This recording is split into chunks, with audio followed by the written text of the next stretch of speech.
Lyonesse, tome 3, Madouk, de Jack Vance, lu par Marvin Schlick. Sur ordre du roi Casmir, on allait célébrer les 18 ans du prince Cassandre par la plus belle fête jamais organisée au palais d'été de Saris.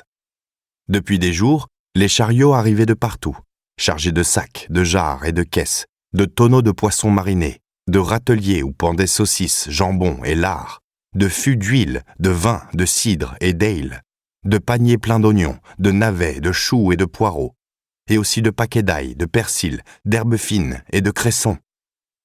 Les cuisines travaillaient jour et nuit. Dans la cour de service, 4 fours construits pour l'occasion produisaient des baguettes croustillantes, des petits pains au safran, des tartes aux fruits, des biscuits parfumés au raisin de Corinthe, à l'anis, au miel et aux noix, ou même à la cannelle, à la muscade et au girofle.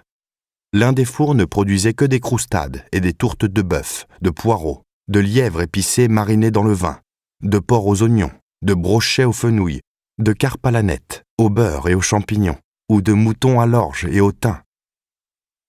La veille de l'anniversaire, dans la soirée, on mit à rôtir, sur d'énormes broches au-dessus des fosses à feu, 2 bœufs, 2 sangliers et 4 moutons. Au matin, 200 volailles, au menu du grand banquet qui commençait à midi et continuerait jusqu'à l'assouvissement total des convives.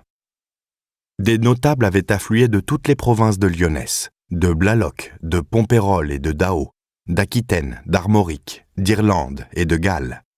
Les seigneurs et dames de plus haut rang résidaient soit dans l'aile est, soit dans l'aile ouest de Saris même.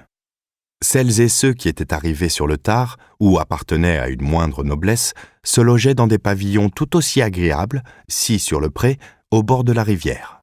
Le tout venant des dignitaires, barons, chevaliers, baillis et leurs épouses, devaient se contenter de paillasses et de divans installés dans divers couloirs et sur certaines galeries du manoir.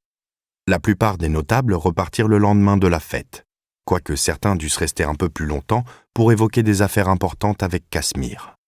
Aussitôt, avant le banquet, la famille royale devait recevoir ses invités lors d'une réception officielle en fin de matinée. On avait requis la présence de Madouk et on lui avait conseillé de se montrer sous son meilleur jour, ainsi qu'il seyait à une jeune fille de haute naissance.